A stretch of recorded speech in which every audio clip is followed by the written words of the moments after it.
Hare Krishna.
Hare.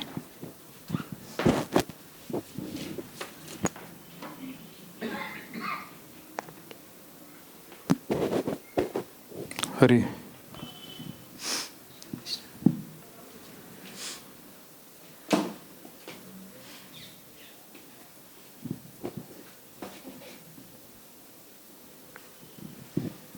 Chapter 4. Kamsa begins his persecutions. After Vasudeva adjusted things as they had been before, he carried Krishna to Gokul, and all the other doors and gates became similarly closed. The gatekeepers awoke and heard the newborn child crying. Kamsa was waiting to hear the news of the child's birth, and the gatekeepers immediately approached him and informed him that the child was born. At that time, Kamsa got up from his bed very quickly and exclaimed, "Now the cruel death of my life is born." Kamsa became perplexed now that his death was approaching, and his hair scattered. Immediately he proceeded toward the place where the child was born. Devaki, on seeing her brother approaching, prayed in a very meek attitude to Kamsa, "My dear brother, please do not kill this female child. I promise that this child will be the wife of your son. Therefore, do not kill her. You are not to be killed by any female child. The omen was that you are to be killed by a male child. So please do not kill her. My dear brother, you have killed so many of my children who were just born, shining like the sun. That is not your fault. You have been advised by demoniac friends to kill my children. But now I beg you to excuse this girl at least. Let her live as my daughter." Kamsa was so cruel that he did not listen to the pitiful prayers of his sister Devaki. He forcibly grabbed the newborn child to rebuke his sister and attempted to dash her on a stone mercilessly. This is a graphic example of a cruel demon who could sacrifice all relationships for the sake of personal sense gratification.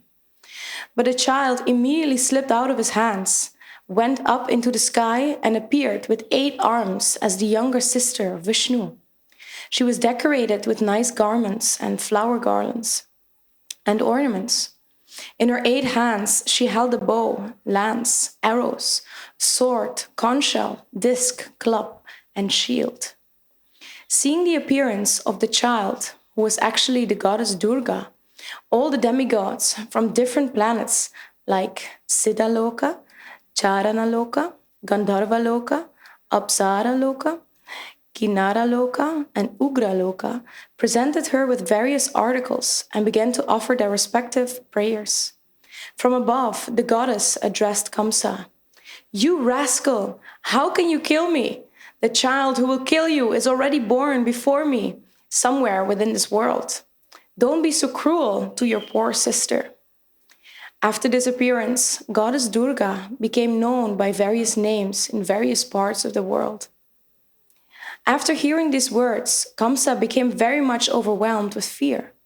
Out of pity, he immediately released Vasudeva and Devaki from the bondage of their shackles and very politely began to address them. He said, "My dear sister and brother-in-law, I have acted just like a demon in killing my own nephews, your children, and thereby I've given up all consideration of our intimate relationship. I do not know what will be the result of these envious acts of mine. Probably I shall be sent to the hell where killers of Brahmanas go. I am surprised, however, that the celestial prophecy has not come true. It is not only in human society that false propaganda is found. Now it appears that even the celestial denizens speak lies. Because I believed in the words of the celestial denizens, I have committed so many sins by killing the children of my sister. My dear Vasudeva and Devaki, you are both very great souls. I have no instructions to give you, but still I request that you not be sorry for the death of your children. Every one of us is under the control of superior power, and that superior power does not allow us to remain together. We are bound to be separated from our friends and relatives in due course of time. But we must know for certain that even after the disappearance of the different material bodies, the soul remains intact eternally. For example, there are many pots made of earthly clay, and they are prepared and also broken. But in spite of this, the earth remains as it is perpetually. Similarly, the bodies of the soul, under different conditions, are made and destroyed, but the spirit soul remains eternally. So there's nothing to lament over. Everyone should understand that this material body is different from the spirit soul. Hold on. There's a button that gets pushed over there someplace.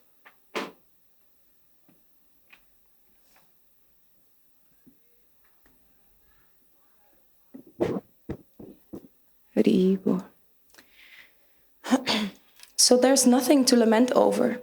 Everyone should understand that this material body is different from the spirit soul. And so long as one does not come to that understanding, he is sure to accept the processes of transmigration from one body to another. My dear sister Devaki, you are so gentle and kind. Please excuse me. Don't be aggrieved by the death of your children, which I have caused. Actually, this was not done by me, because all these are predestined activities. One has to act according to the predestined plan, even unwillingly. People misunderstand that with the end of the body, the self dies, or they think that one can kill another living entity. All these misconceptions oblige one to accept the conditions of material existence. In other words, as long as one is not firmly convinced of the eternality of the soul, one is subjected to the tribulation of being killer and killed. My dear sister Devaki and brother-in-law Vasudev, kindly excuse the atrocities I have committed against you. I am a very poor-hearted, and you are so great-hearted, so take compassion upon me and excuse me. While Kamsa was speaking to his brother-in-law and sister, tears flowed from his eyes, and he fell down at their feet. Believing the words of Durga Devi, whom he had tried to kill, Kamsa immediately released his brother-in-law and sister. He personally unlocked the iron shackles and very sympathetically showed his friendship for his family members. When Devaki saw her brother so repentant, she also became pacified and forgot all his atrocious activities against her children. Vasudeva also, forgetting all past incidents, spoke smilingly with his brother-in-law. Vasudeva told Kamsa, "My dear, fortunate brother-in-law, what you are saying about the material body and the soul is correct. Every living entity is born ignorant, misunderstanding this material body to be his self. This conception of life is due to ignorance, and on the basis of this ignorance, we create enmity or friendship. Lamentation, jubilation, fearfulness, envy, greed, illusion, and madness are different features of our material concept of life. A person influenced like this engages in enmity only due to the material body. Being engaged in such activities, we forget our eternal relationship with the Supreme Personality of Godhead. Vasudeva took the opportunity of Kamsa's benevolence and informed him that his atheistic activities were also due to this misconception of life, namely taking the material body to be the self. When Vasudeva talked with Kamsa in such an illuminating way, Kamsa became very pleased, and his guilt for killing his nephews subsided. With the permission of his sister Devaki and brother-in-law Vasudeva, he returned to his home with a relieved mind. But the next day, Kamsa called all his counselors together and narrated to them all the incidents that had happened the night before. All the counselors of Kamsa were demons and eternal enemies of the demigods, so they became depressed upon hearing their masters speak of the night's events. And although they were not very much experienced or learned, they began to give instructions to Kamsa as follows. Dear sir, let us now make arrangements to kill all children who were born within the last 10 days in all towns, countries, counties, villages, and pasturing grounds. Let us execute this plan indiscriminately. Indiscriminately. Yeah. We think that the demigods cannot do anything against us if we perform these atrocities.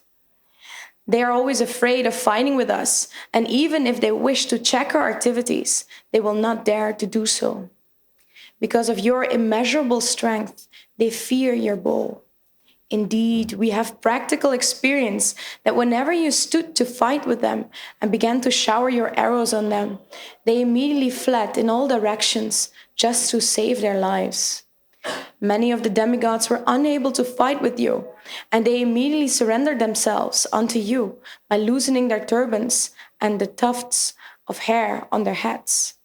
With folded hands, they begged you to spare them and said, My Lord, we are all afraid of your strength. Please release us from this dangerous fight. We have also seen many times that you would never kill such surrendered fighters when they were all fearful, their bows, arrows, and chariots broken, forgetful of their military activities, and unable to fight with you. So actually, we have nothing to fear from these demigods.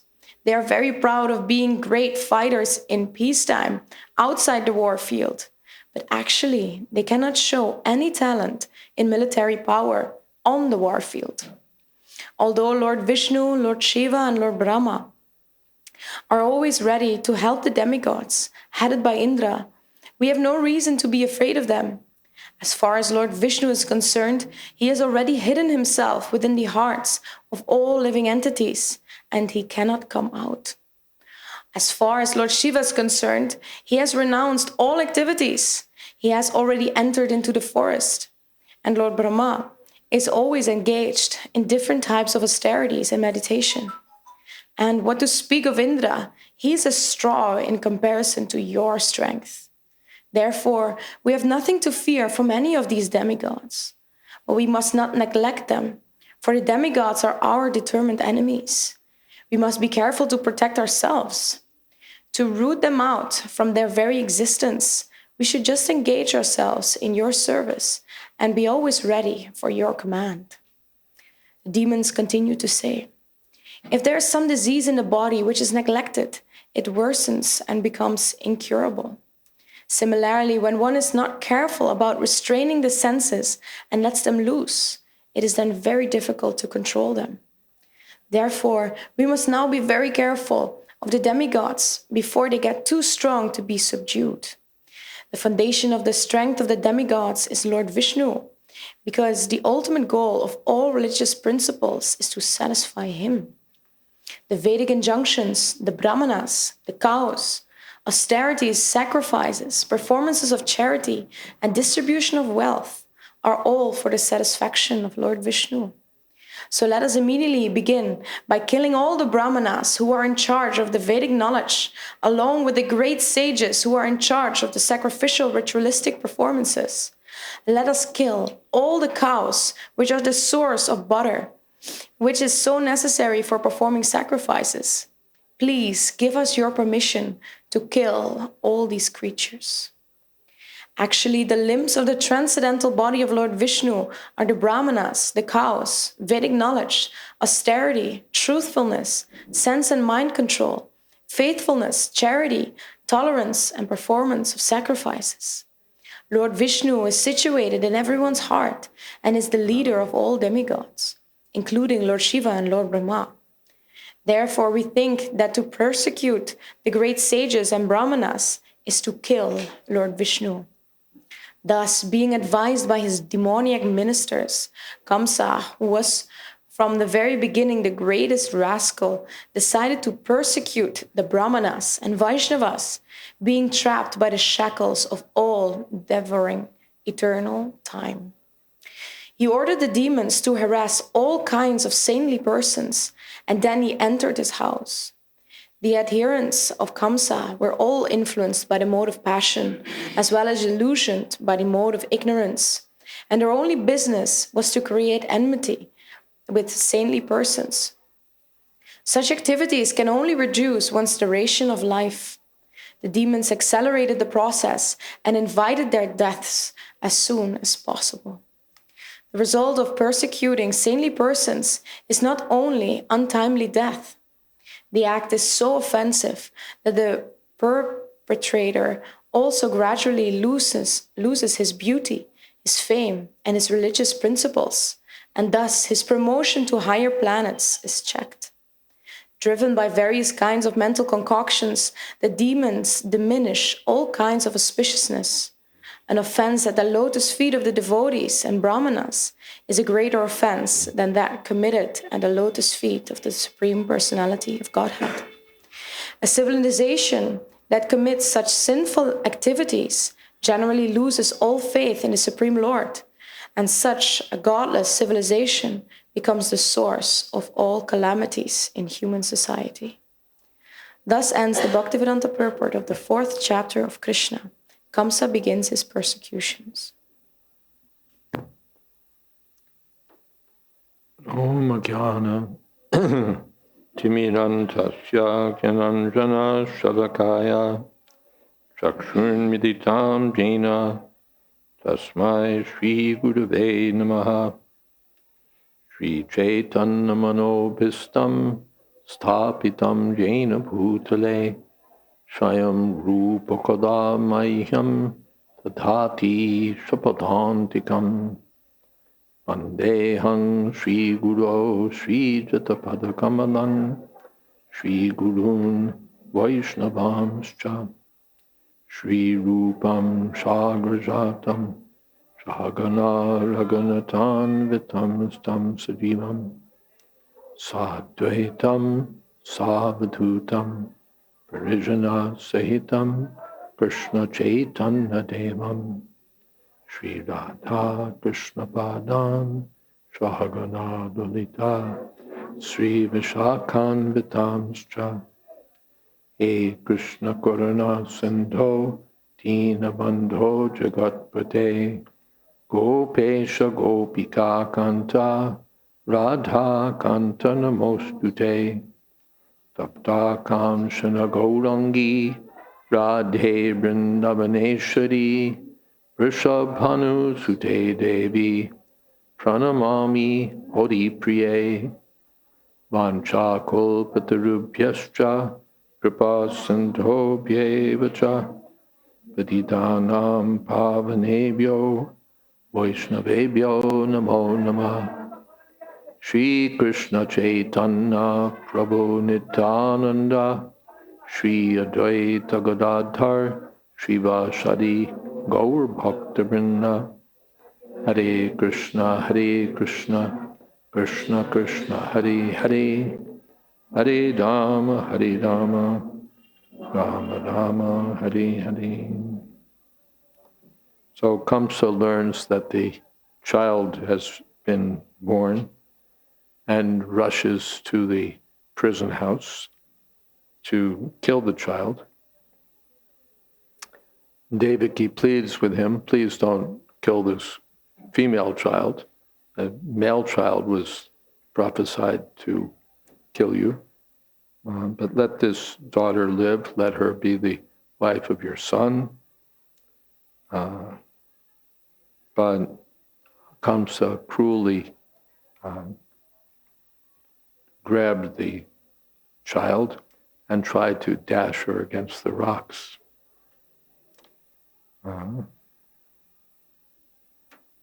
Tanaham Drishata Kruran.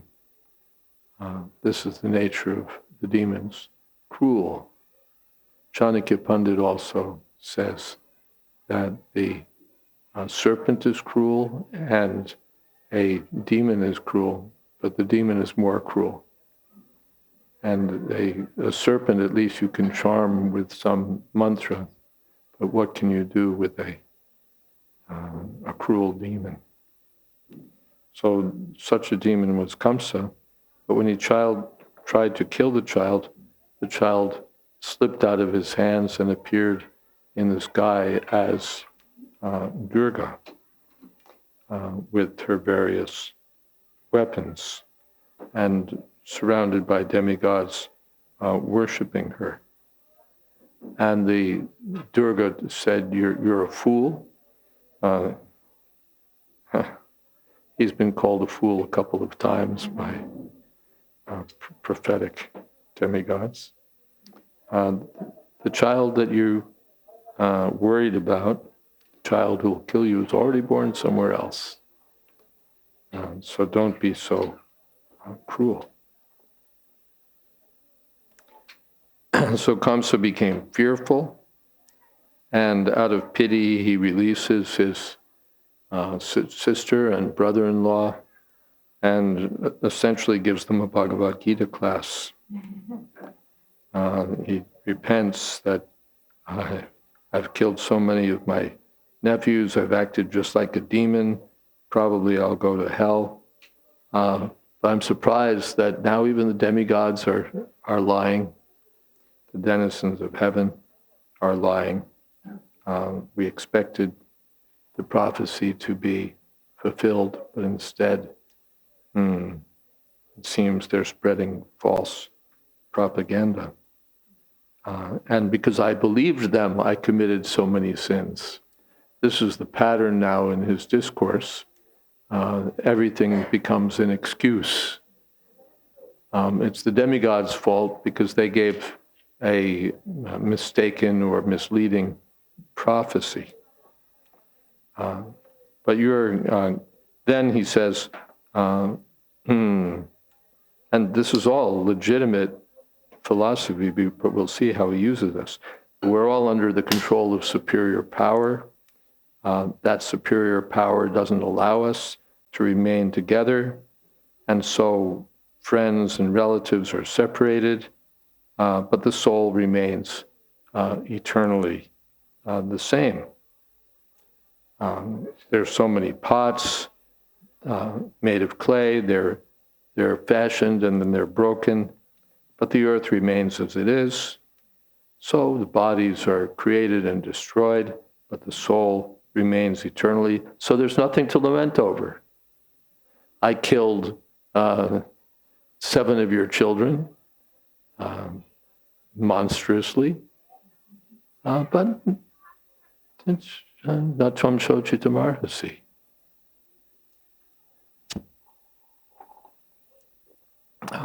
There's no reason to lament over material body. Everyone should understand that the body is different from the soul. As long as one doesn't come to this understanding, he has to accept transmigration from birth and death. So please excuse me.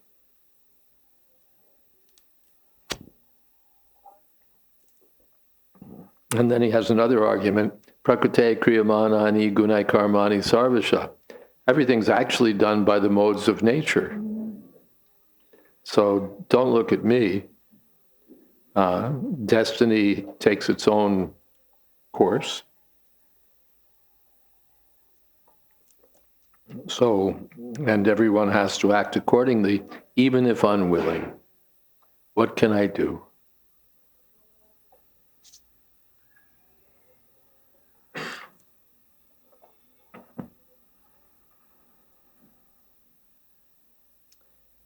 people think that the body dies or that they can kill one another. Ubo to nabajanito, nayam hanti nahanyate. They don't know the real truth. No one kills, no one is killed. And as long as one doesn't understand this, one is subjected to various tribulations of being killer or killed.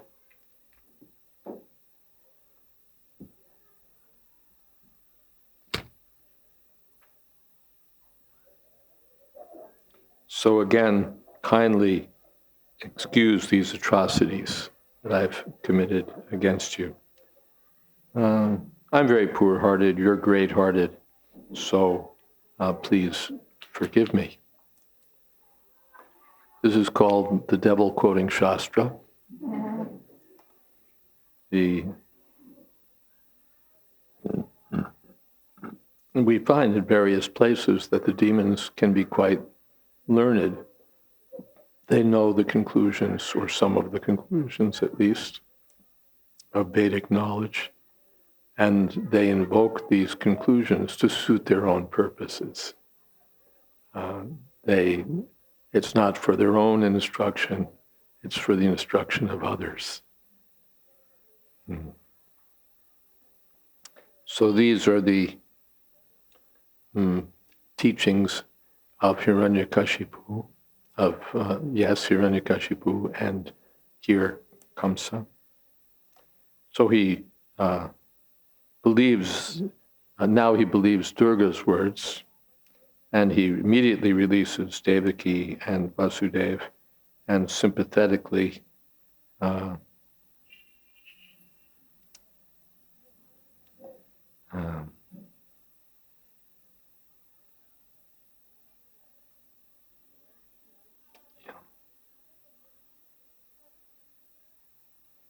sympathetically release them,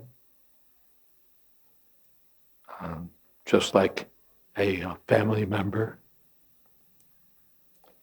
And because he was repentant, Devaki forgave him, forgot his atrocities. Vasudeva also forgot his atrocities and said, yes, what you're saying about the soul is correct. All of these things are true.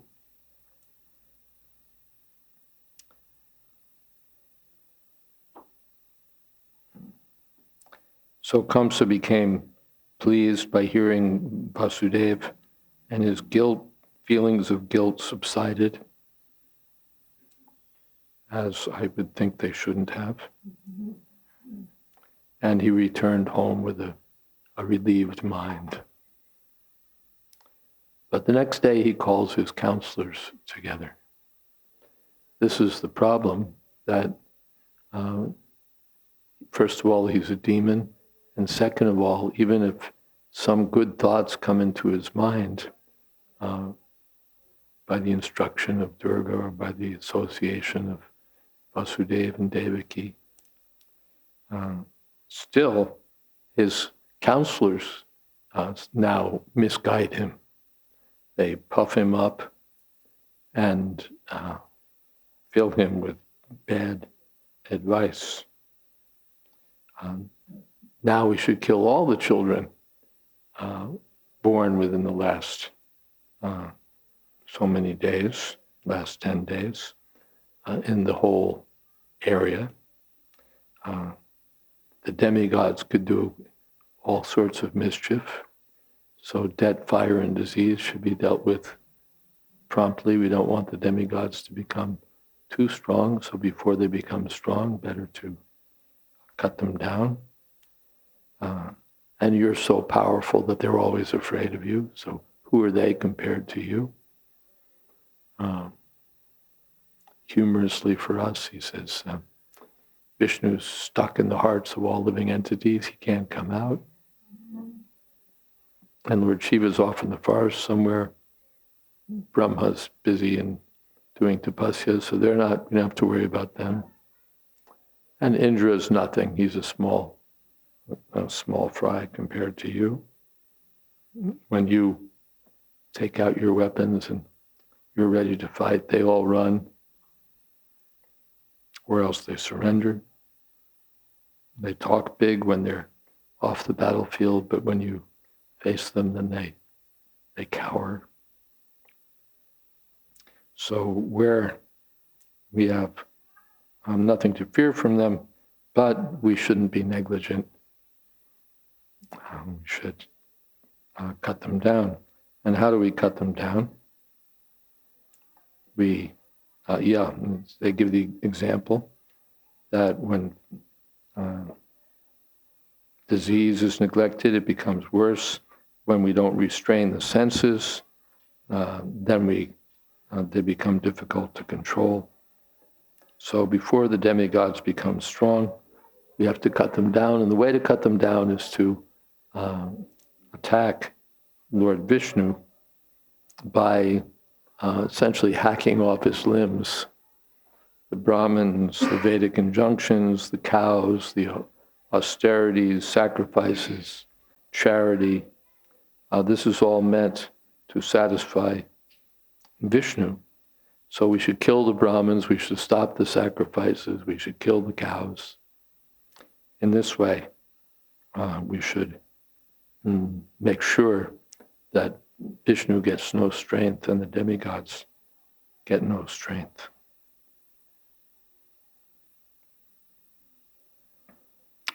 So Kamsa was already demonic, and when he gets this advice, then he thinks, yes, this is the right advice. Ecclesiastes for a minute.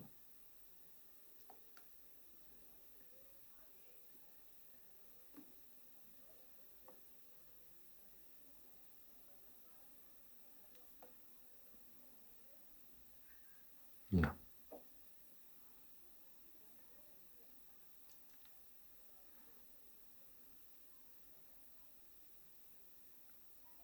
The quiet words of the wise are more to be heeded than the shouts of a ruler among fools.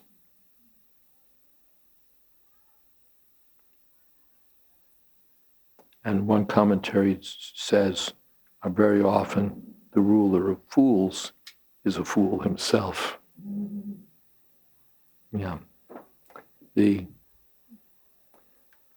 What kind of person chooses advisors like this? What is that? He's a rascal, he's a demon, he's a fool.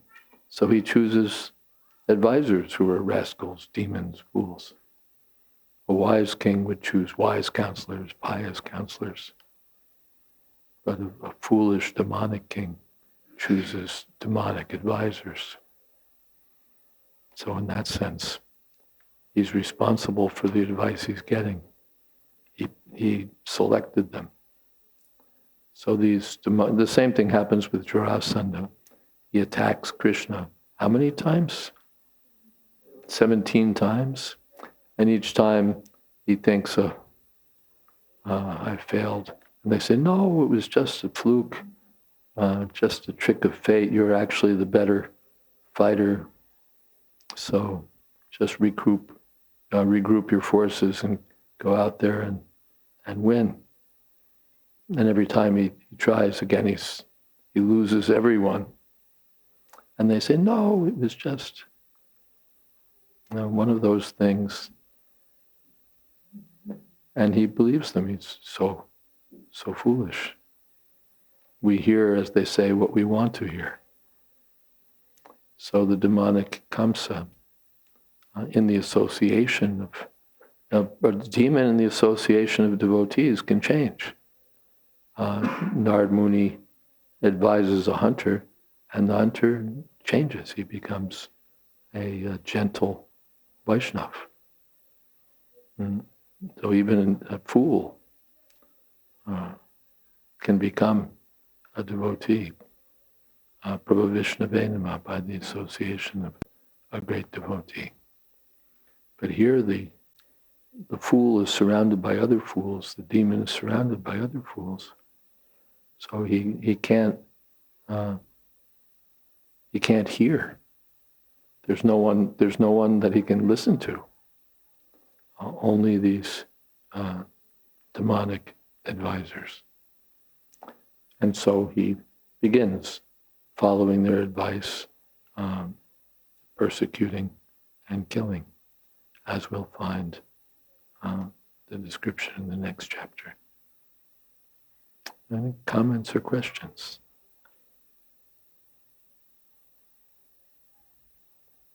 Tulsi.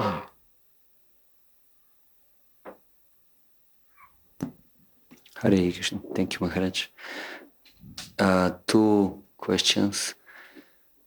One is like we are seeing what is the plan of the demons we are reading what is the plan of the demons, and nowadays also, I mean, we are not speaking about like some universal plans, but we can see some of those tendencies. Like there are personalities who are definitely not supporting really like the religious way of life, and they're working against austerity, against we could say spiritual lifestyle.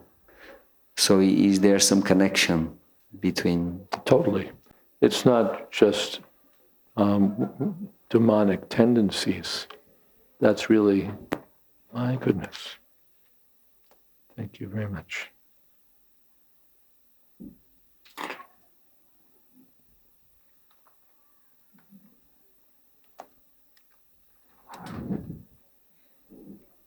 It's not just demonic tendencies, but demonic agendas and demonic activities. When reading these statements in Srimad Bhagavatam, whether in the 10th canto or elsewhere, it would be fitting for us to understand that these same two classes of living beings of human beings are present always. Bhuta sargo lokesmin daiva surevacha. In the Bhagavad-Gita, Krishna says there's two classes of men, human beings, daiva suraheva, the demonic and the godly, godly and the demonic. So the godly persons are characterized by humility, pridelessness, and so on, knowledge, spiritual inclination toward the absolute truth. The demons, dambho, darpo, bimanas, chakro, daparu, shamevacha, aganam, cha, bijatasya, partha, sampadamasari. They're dambha, proud, arrogant, abhiman. They have a hugely inflated opinion of themselves. They're angry by nature. Parusham. Parusham means they have, they rely on their own strength. Purusha, Parusha. They, it's all up to me. It's all, if you want to get ahead of them in this world, take charge, take things into your own hand. It's all up to you. Go out there and do whatever you have to do. Parusham. Aganam chabijatasya, and ignorance. They're in deep darkness about everything, about who they are, about what the purpose of life is, about the source of creation, about the laws of karma, about birth and death. They're just aganis. They're foolish or deeply ignorant. These are the demonic qualities. And Krishna dedicates that entire chapter, 16th chapter of Bhagavad-Gita, mostly to describing the demonic nature. Pravrittim cha, nivrittim cha, janana vidurasana. They don't know what's to be done, what's not to be done. Nashocham, they're full of dirty dealings. Napichacharo, they don't know how to act properly, how to behave. Nasatyam, teshu vidyate, and you can't find any truth in them. They're just liars. They're just liars. Big liars, huge liars. In the present context of things, we, political leaders, pay big money to, as they say, influence public opinion. That is to spread lies. I don't have a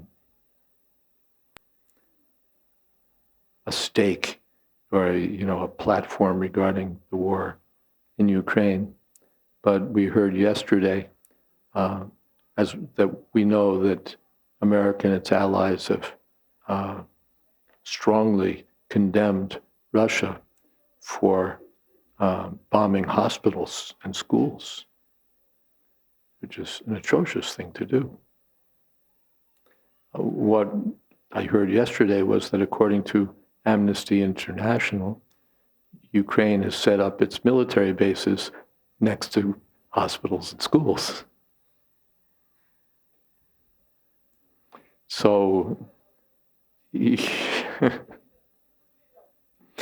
Russia's really attacking military targets, and the schools and the Ukrainians are taking shelter of schools and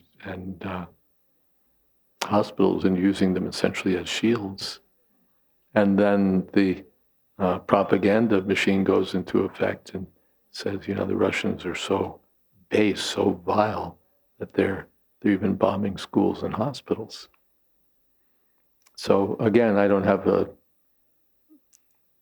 platform about who's acting properly or improperly and so on. But these are the types of influence on public opinion that political leaders strive to spread. And they all accuse one another of misinformation. We were hearing yesterday that we live in the post-truth era. You're familiar with the phrase. I hadn't heard it before. You're not familiar with the phrase. Oh. It appears to be a phrase, but I don't read that much outside. But post-truth era is the era in which nobody really believes anything, or at least they profess non-belief, because everybody's lying their heads off. So whoever you believe, they're unworthy of it. And some, we accuse you of fake news, but we're a source of fake news also. So those who are sort of disgusted with all parties, they just say, well, the truth is whatever you think it is. Or everyone's got their own take on the truth. There is no objective truth that we can ascertain anymore. We're just sort of in a sea of lies, and you find your way through it, and you forge your own understanding. After all, what is the internet for? So nasatyam teshu vidyate. Hitler was famous for speaking about the big lies. If your lie is big enough, people will believe it. They wouldn't lie on that scale. Of course they would. But people who would doubt smaller lies swallow the enormous ones. And therefore the demons are expert in lying. Nasatyam teshu vidyate. You can't get the truth out of them. There was, who was that fellow? Sigmund Freud's brother-in-law or something? I've forgotten his name. Bernet or something. The pioneer in influencing public opinion, basically by manipulation. Yeah. This way and that way, taking advantage of what you know about human nature. This is psychology. It's not that people who go to school and study psychology are just aiming toward helping confused cases of in need of help.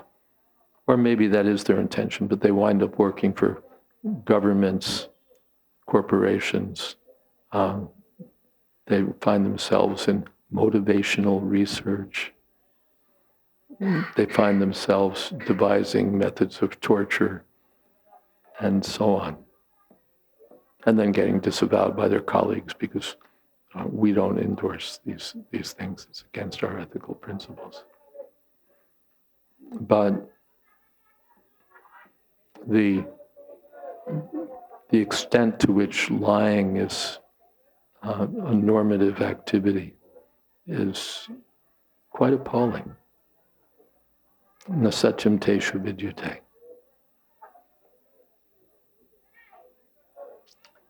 The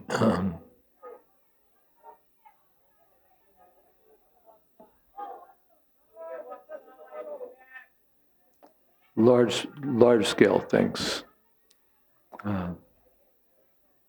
We won't go into it, I guess. Otherwise we would. So we won't. What is that? The asatyam apratishtam te jagadahurinishra aparaspara sambhutam kimanyat kamohetukam. They subscribe to a demonic, pseudo-scientific, reductionistic worldview in which everything boils down to matter and there's no God in control, no true basis of anything. Things just happen by chance. Life comes from matter. Etan drishtim avashtabhya nashtatmano pabhutaya prabhavant yuga karmana shayaya jagato hita. With these demonic ideas,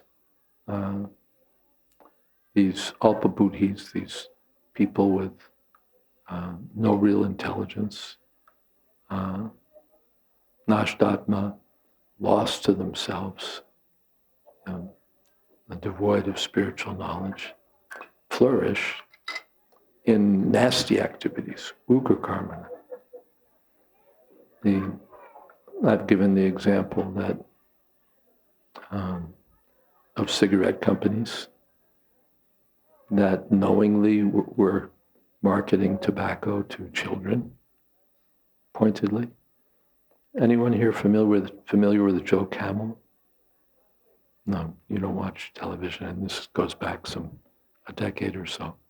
They devised a cartoon character to be sort of their mascot for Camel cigarettes.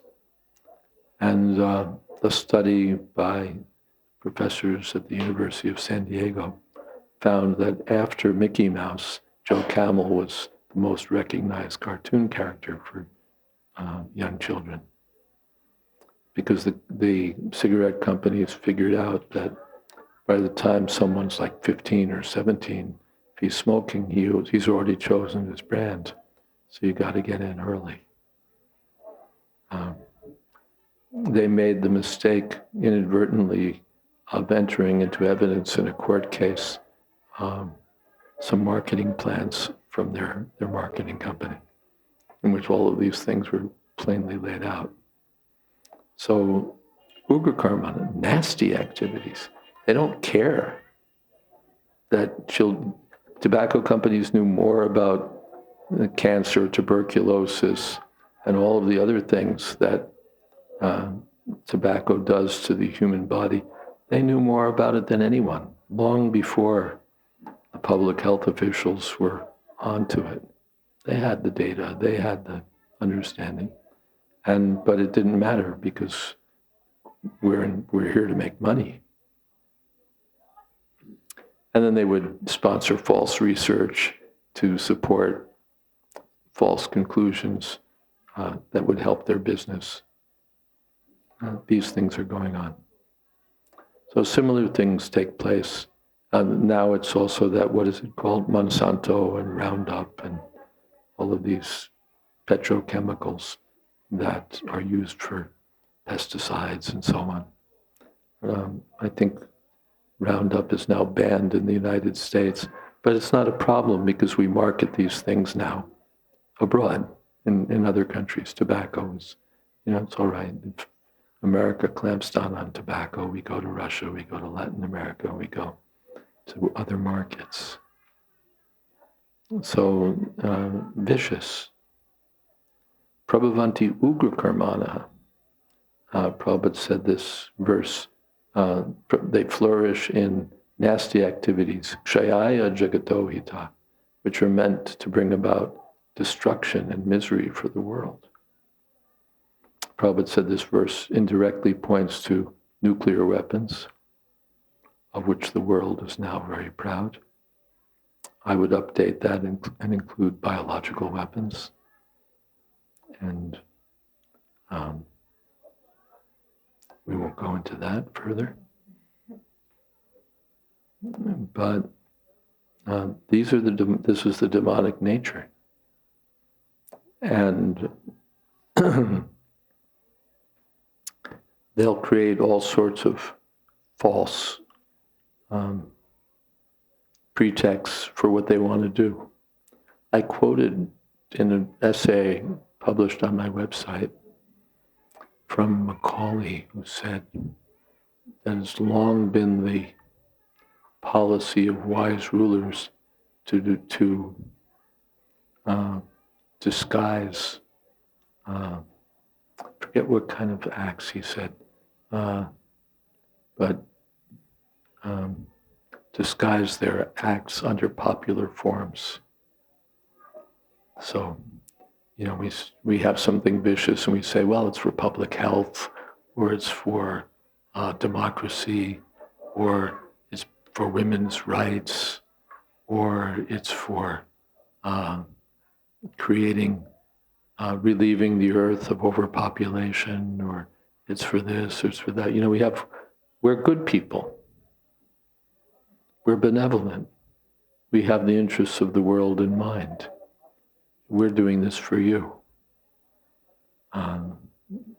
All of this, when their real motives are entirely vicious and what is that? Kamam ashritya dushpuram.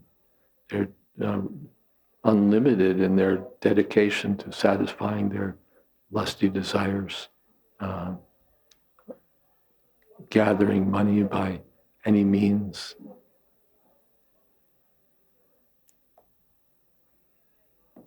So many examples could be given. And we could have a lot of fun here. But it's all Gramya Katha. But it goes deep. It's not just little things.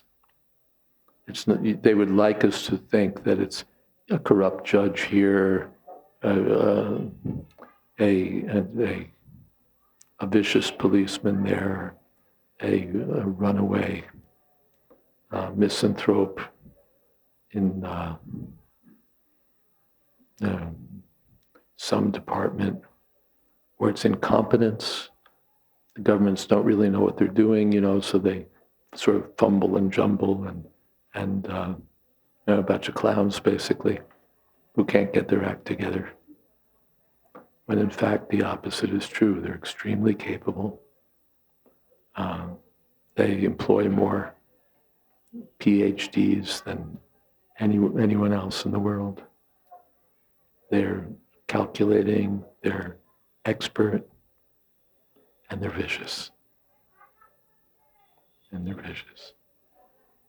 So large scale cheating. We're like used to scams. Some batch of Nigerians have cooked up a scam and they're stealing people's money. But that's nothing compared to what governments do. If you're really, the biggest thieves are found not in government, as government. You take charge of printing the money, for example, and now you control the entire economy of the country. Mm-hmm. You control the entire economy of the country. When you're on that level, now we're talking. about serious control, serious viciousness, serious lies, or just confusion.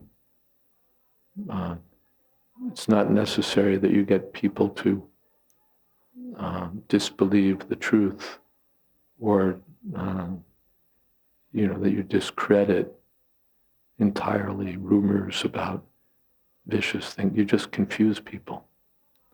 Well, it could be this, could be this, could be this. This study says this study says that. This authority says this, then I don't know, it's too much for me. That's enough. And just make it too hard to understand. Now, and this is like magic. Magic works by what they call indirection. I don't mean real magic, I mean stage magic. You get them to look over here while you're busy doing something over there. That's magic. So the same principles can be employed in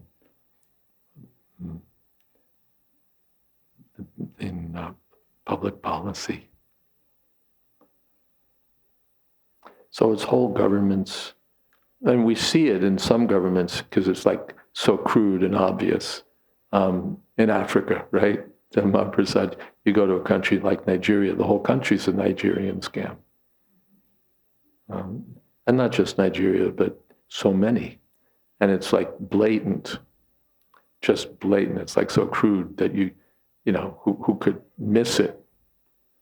Who could miss it? That with South Africa, they recently kicked out one of the leaders.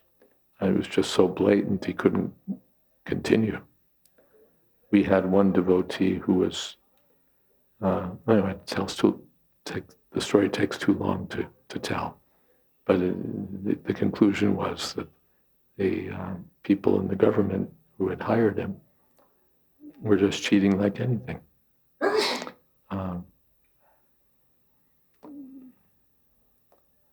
There are, anyway, other things I won't talk about because I might not be at liberty to talk about them, but so many things. And then if you believe any of this, then you're a conspiracy theorist. That's like the big, the world is full of these nuts and cuckoo birds who believe conspiracy theories. And all you have to do is say conspiracy theory and it's gone. It's like, forget it. Although legitimately conspiracy theories are everywhere. The murders and bank robberies and so on, anything that involves two or more people working together to commit a crime are engaged in a conspiracy. Price fixing is all about conspiracies. Insider trading is all about conspiracies.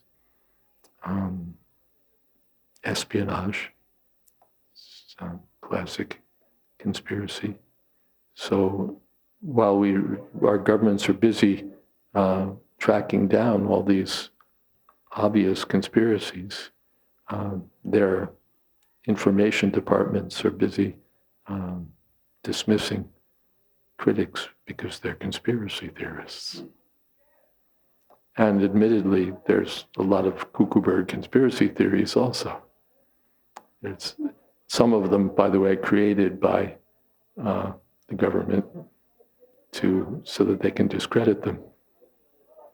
You cherry pick the most crazy conspiracy theories, lump all the rest in, and now you've discredited whatever it is that you wanted to discredit. This goes pretty far afield also, but this is all in support of the understanding that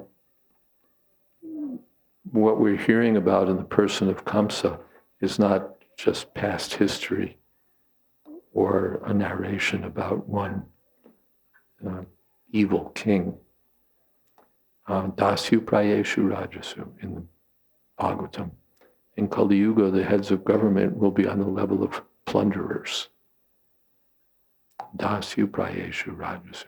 They'll be on the level of plunderers.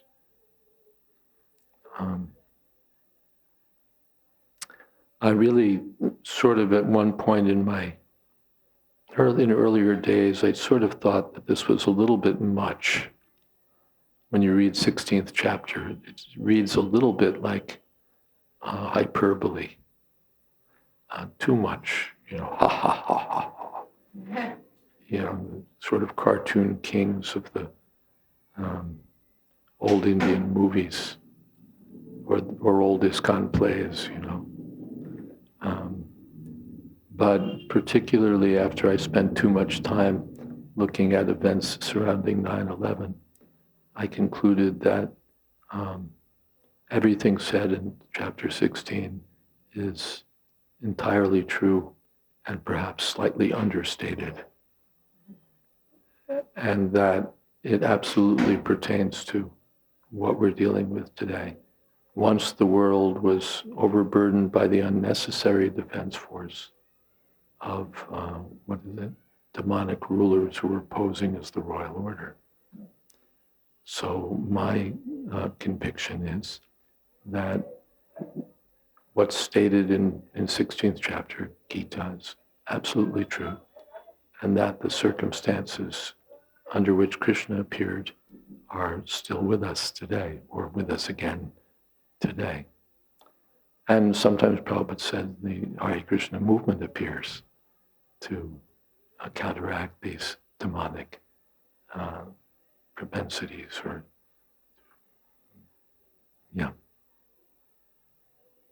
but not to get too deeply involved in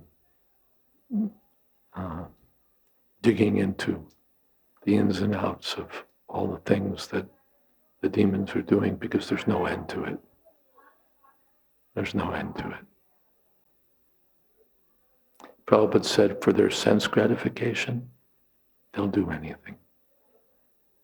And then he repeated it. He said they'll do anything. Is that okay? Yes, Maharaj. I was thinking this cartoon hero that you mentioned, but basically they are doing the same now from tender age, the kids from school. These verses that you quoted from Bhagavad-Gita, Satyam Apratishtam, this is the philosophy that the kids now are getting at school. Yeah. There is no controller, there is no... Yeah. One of my sister's friends has a group of scientists that she organized, and they're specifically targeting, she herself wrote, not my sister, the girl, this other friend, wrote a series of books about creation and evolution and so on, aimed at little children. And then I decided to become a planet. This is the sort of the simplified version of the story of cosmology and the origin of the universe as per well-documented scientific understanding, made simple for children. And then I decided to become a planet. Beautifully illustrated books that totally bluff, really. They don't have true, they don't stand up to strong scientific scrutiny, but they're presented by people of demonic convictions, especially.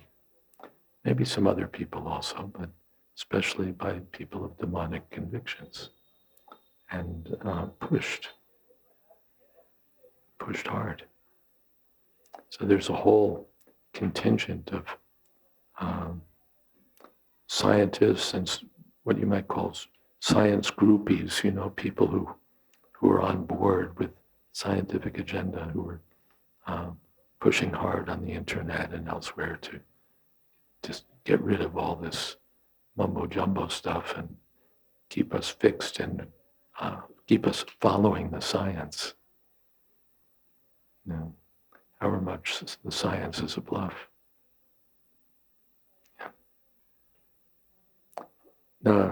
Someone was telling me also in textbooks, like at the grade school level,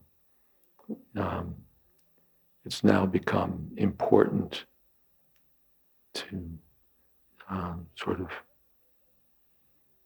for the sake of diversity, honoring diversity and so on, it's become important to educate kids about how to respect the LGBT,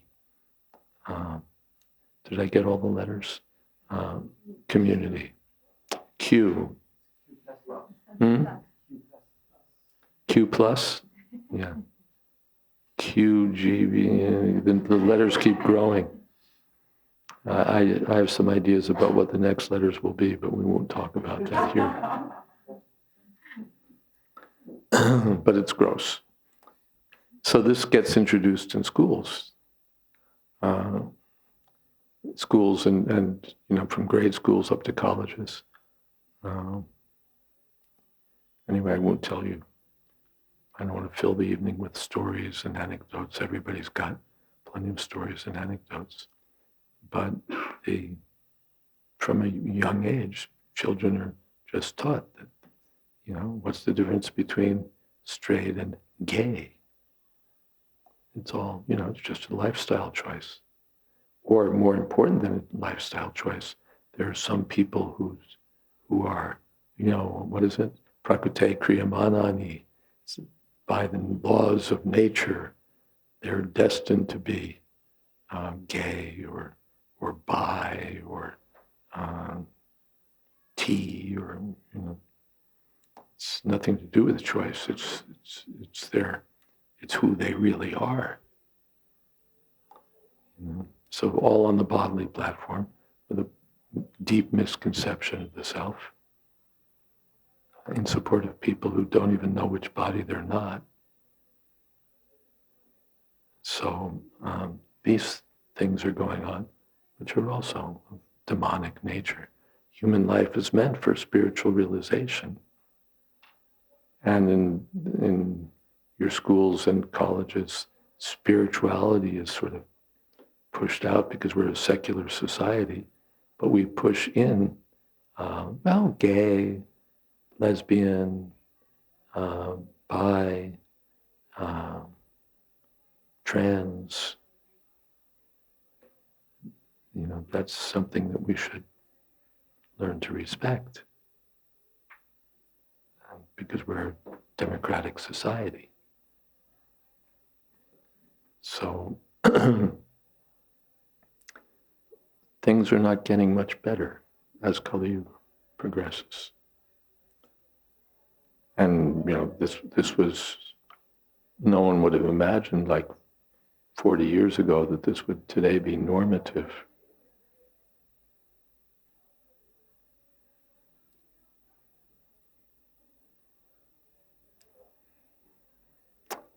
Anything else? Kamsa begins. Yes? No?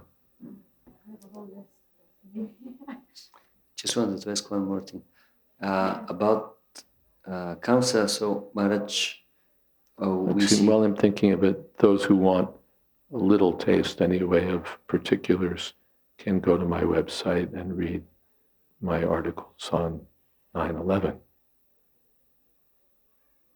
jayswami.info, which, again, don't go too deep into things, but maybe deep enough so that you have some particulars to tack these things onto. But one takeaway from it is not worth it. Going deep into what these people are up to. You could waste your whole human life.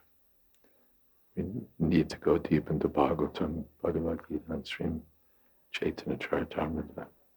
There's no end to the lies that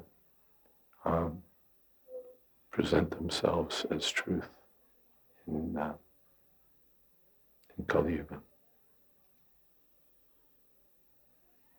And I mentioned the African countries not because they're particularly,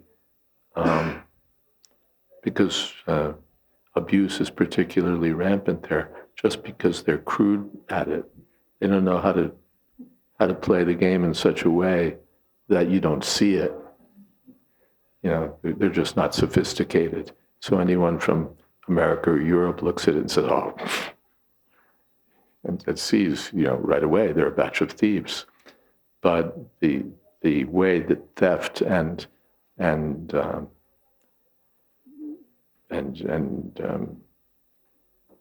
lies and theft and, you know, wholesale larceny is conducted in America and Europe, it's all done with such sophistication that it's very difficult to see. And even if you see it, it doesn't matter because we can marginalize anyone who sees it. We can even say, yes, everyone's entitled to his opinion, and typically. And why do people need to believe in such notions anyway? So there's ways of marginalizing anyone who does see it. And it's you sort of have to hand it to them that they're really good at it. They're not, you know, crude liars who can immediately be found out. You have to dedicate more energy than it's worth. So better to keep our eyes on the ball. And what will we do anyway? Our best program is to chant Hare Krishna, and Krishna will do everything. What will we do? Political action, blah, blah. Maybe at least not be sucked into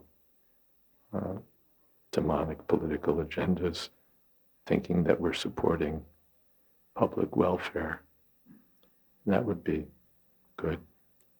But basically, just stay focused on chanting Hare Krishna, spreading Krishna consciousness, distributing our books, giving the message of Krishna, which is Enechyo Shodhi Maya Nashibra Lagi. That's the medicine for wiping out the disease of Kali Yuga. Harinam Mahamantra Lao Tumi Magi. Hare Krishna, Krishna Krishna, Hare Hare. Hare Ram, Ram Ram, Hare Hare. Yes. Sometimes, Maharaj, when there is like, let's say, big fight between different political parties, and devotees, they may become really involved in it. And even sometimes, to such an extent, they start arguing between themselves, these are better and these are better. To what extent devotees should get involved in all these things? Prabhupada generally said we should stay out of these things. It's not our business. Also, if I may make an observation, who these parties are doesn't really matter, and who's elected doesn't really matter, because both parties serve the same interests. It's only details. If I'm a multi-billion-dollar corporation with a demonic agenda, I don't put all my chips in with one party. I don't fund one party, I fund both parties. Then whoever gets elected, they're my men. And if I'm on that level, I have the money to do it. So, as far as I can see, these elections and political disputes are mostly circuses. And the people get in, they're reading the newspapers and they're watching the circus show. So it's magic. You're watching the elections, and meanwhile something else entirely is going on that you don't see. So I don't see any point in getting involved. Plus, when you get involved with one political party, you risk the having that party deposed. And then this would happen in Bhakti Tirtha Maharaj's time. He's a risk taker. And he would make friends with people high in the government of this or that African country. But he had to be careful because the next day they could be out and their followers would be purged. It wasn't just a simple democratic style change of government. Just everybody on the other side would be rounded up and shot. So you don't want to get too close to this party or that party. You put your chips in with one party, and then the opposite party comes into power, and now so better to stay in our own party. Jayastu Pandu Putranam Yasya Pakshe Janardana. Of course, they're taking sides. Victory is on the side of the Pandavas, on whose side Krishna is. So these days, Krishna is not, the political parties are not lining up with Krishna. So better to be on Krishna's party and let the others fight it out. We have larger concerns than the petty politics. They're all rogues. Not that these guys are good guys and those are the bad guys. They're all rogues. These are left-wing rogues and those are right-wing rogues. These are conservative rogues. Those are liberal rogues. These are labor rogues and those are Tory rogues. They're all rogues. That was Prabhupada's position. Without Krishna consciousness, they're all rogues. Prabhupada's word was rascals.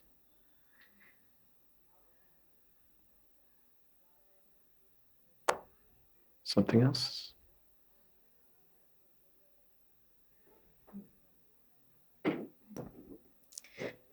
Coming back on that discussion on homosexuality, it seems like the choices we made in the past, they determine who we are now. And the choices that we made in the past, they determine who we are now. And the choices we are making now determines who we become in the future. So also the attraction that we have right now would be then determined by what we decided in the past. So isn't it then that homosexuality is something that actually is born because it comes from all the previous decisions? It could be. Everything is ultimately inborn. The murderer's impulse to murder is inborn because it's the result of his previous karma. Everyone Kamsa's demonic mentality, abhijatasya, sampadama asrina, born with these demonic qualities, not arbitrarily, but just because they're carrying over from their previous lifetime these demonic traits, demonic qualities. As far as homosexuality, the late Ian Stevenson, the world's most prominent researcher in cases of children who seemed to remember past lives, proposed that the idea of reincarnation could partly explain what's known as gender dysphoria, being unhappy about the body that you're in and thinking that you're trapped in a body that's opposite of, that your sex doesn't match your gender. That's the way it's cast these days. That's biologically you may be of one sex, but your gender, that is to say who you really feel yourself to be, is the opposite. So he's argued that this could be partly explained as a carryover from one's previous life, so that although you got a man's body, you still have the feelings of a girl, of a woman, which might be what you were before, and vice versa, and so on. So it gets very complicated, but in answer, it's all inborn. It's all inborn. And it's all overcomable also. It's all, from one point of view, this sexuality or that sexuality, it's all lust. One has to control the mind, one has to control the senses. One has to understand that one's not going to be happy by sexual life, whether it's with this or with that, or this way or that way. People are being taught the illusion that if they, somehow can make their sex fit their gender, they'll be happy. My gender is who I think I am, and my sex is what biology has burdened me with. So if I can adjust my sex, a little surgery, a few hormones, and some medical magic, then I'll be happy. I'll have solved the problem. Now my sex will match my gender, and everything will be fine. Statistically, this is proven untrue.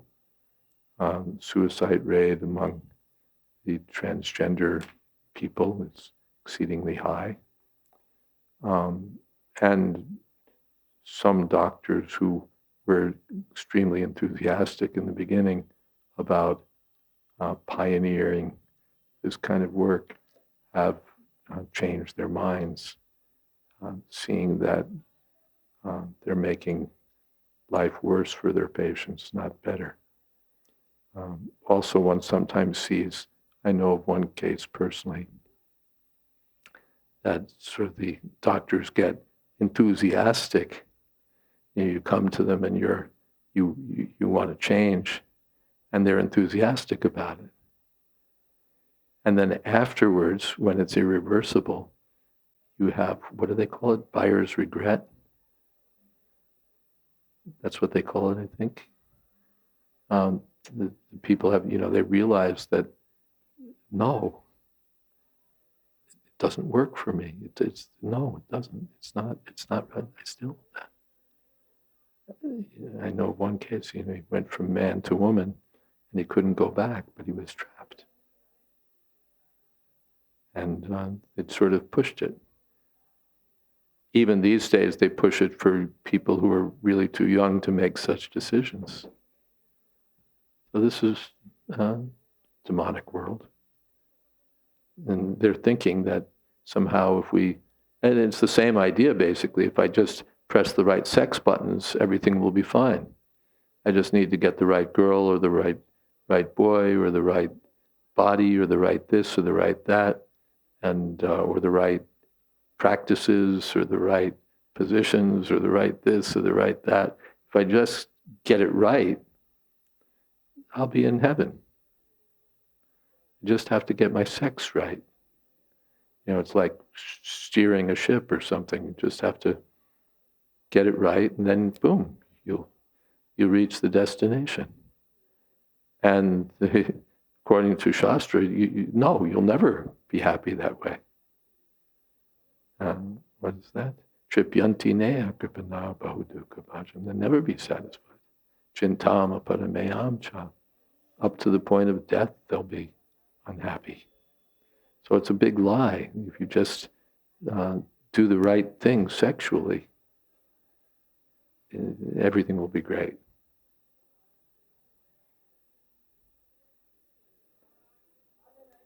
It's not true.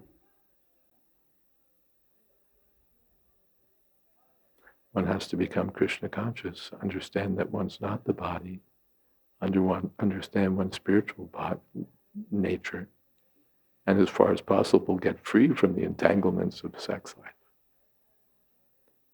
Pariname vishamiva tatsukam radha samsmritam. It's nectar in the beginning and poison at the end. Ateshu ramate bhutan. So an intelligent person doesn't go there for pleasure, he goes to Krishna. Hare Krishna, Krishna Krishna, Hare Hare, Hare Ram, Ram Ram, Hare Hare. We should stop. And who would like to lead Kirtan? Tulsi. Tomorrow, same time. Yeah, there's parikrama tomorrow, but assuming we don't stay out in Sheshashai till all hours of the day and night, we'll carry on as usual. Yeah, no, you want to lead, Ma? Do you want to lead? You're welcome. Or you're going to lead? She'll play mridanga until she will lead. Okay. Good.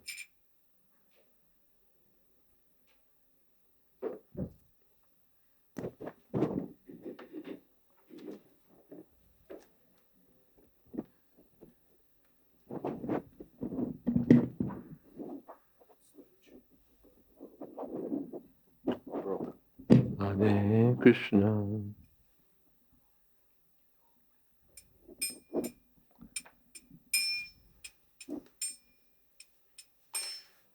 Hare Krishna, Hare Krishna,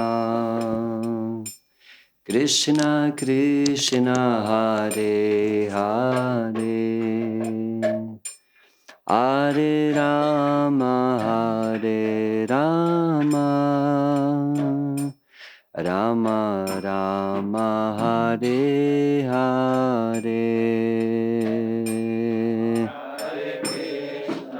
Hare Krishna, Krishna Krishna, Hare Hare, Hare Rama, Hare Rama, Rama Rama, Hare Hare. Krishna, Hare Krishna, Krishna Krishna, Hare Hare, Hare Rama, Hare Rama, Rama Rama, Hare Hare. Hare Krishna,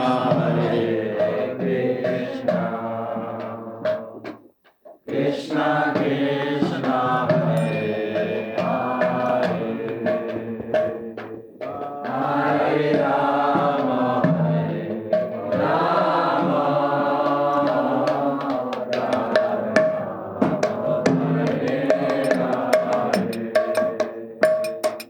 Hare Krishna, Hare Krishna, Krishna Krishna, Hare Hare, Hare Rama, Hare Rama, Rama Rama, Hare Hare.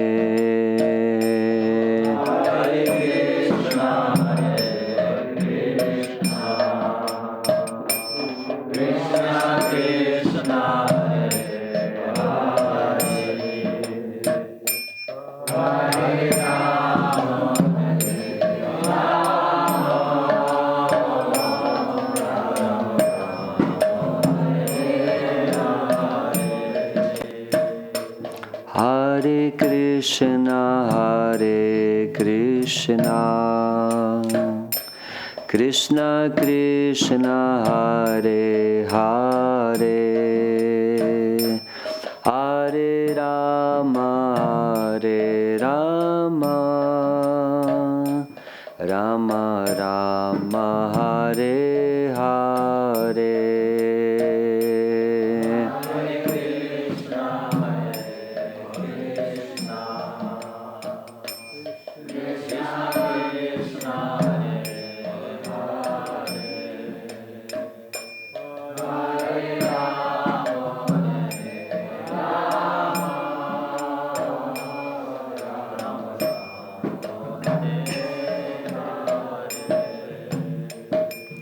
Hare Krishna, Hare Krishna, Krishna Krishna, Hare Hare, Hare Rama,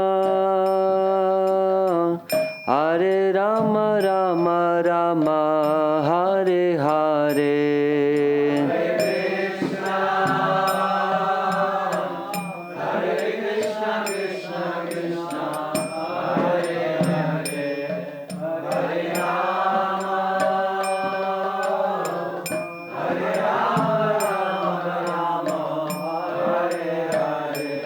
Hare Krishna, Hare Krishna, Krishna Krishna, Hare Hare, Hare Rama, Hare Rama, Rama Rama, Hare Hare.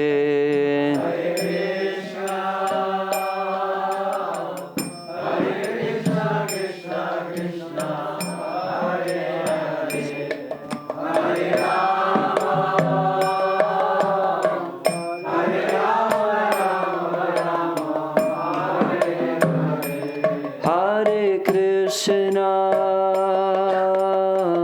Hare Krishna, Krishna Krishna, Hare Hare, Hare Rama, Hare Rama, Rama Rama, Hare Hare.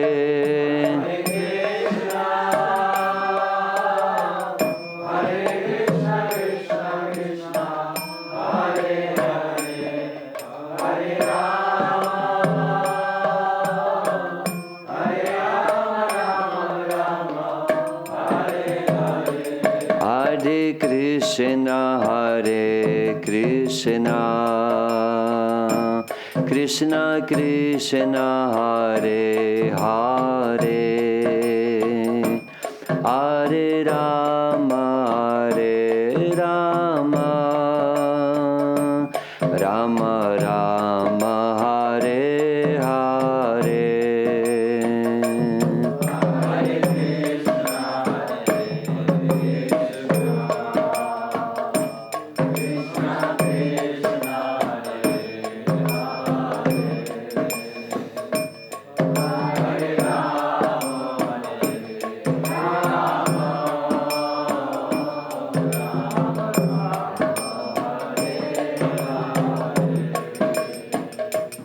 Hare Krishna, Hare Krishna, Krishna Krishna, Hare Hare, Hare Rama, Hare Rama, Rama Rama, Hare Hare.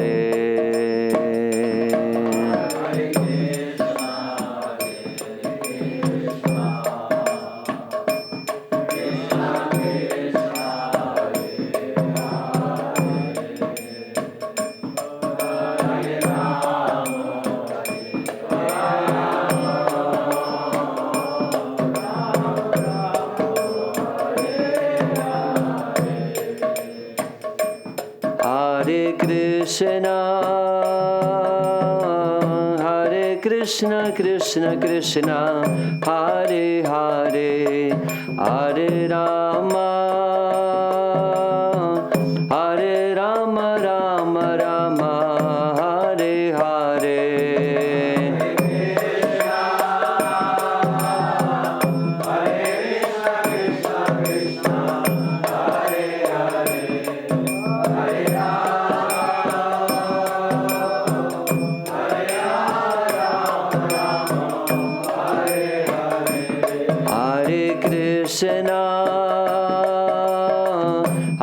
Krishna, Krishna Krishna, Hare Hare, Hare Rama,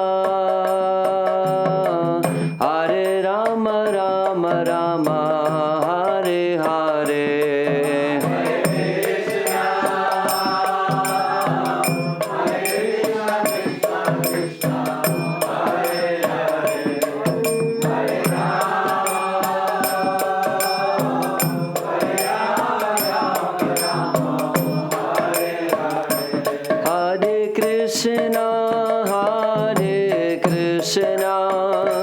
Krishna Krishna, Hare Hare, Hare Rama,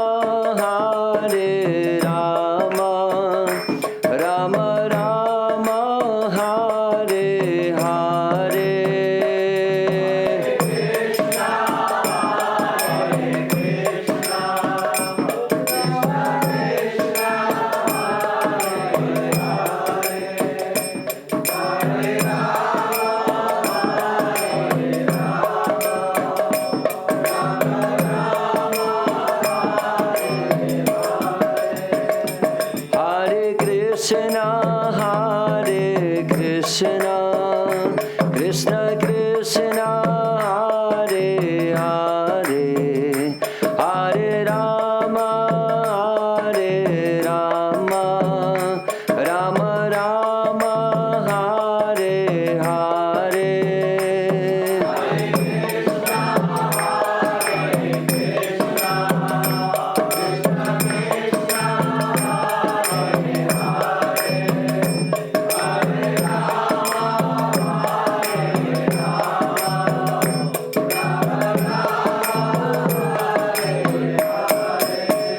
Hare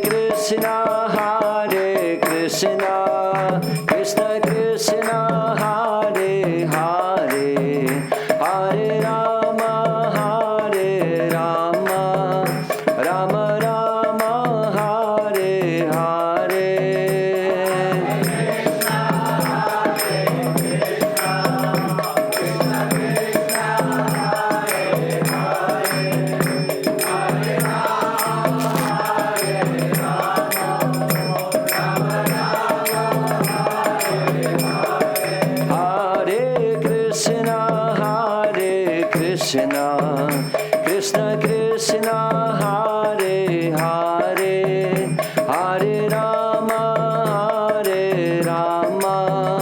Rama Rama, Hare Hare. Hare Krishna, Krishna Krishna, Hare Hare, Hare Rama, Rama Rama, Hare Hare. Hare Krishna, Krishna Krishna, Hare Hare, Hare Rama, Rama Rama, Hare Hare.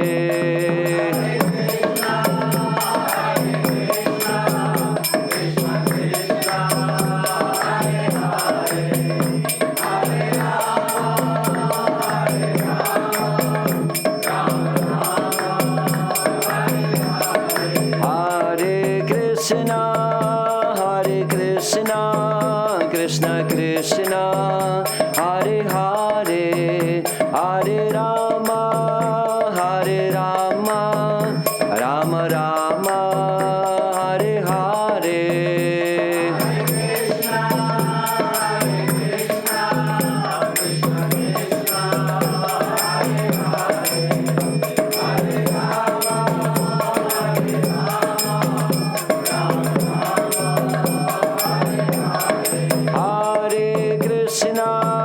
Hare Krishna, Krishna Krishna, Hare Hare, Hare Rama, Rama Rama, Hare Hare.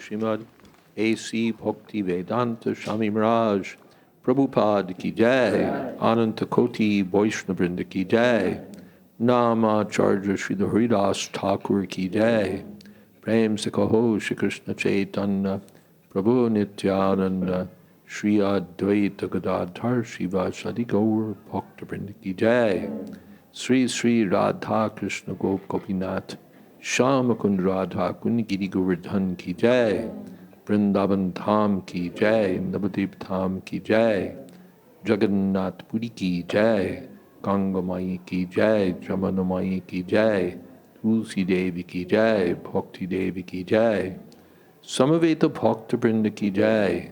All glories to the assembled devotees. All glories to the assembled devotees. All glories to the assembled devotees. Gaur Premanande Hari Hari Bol.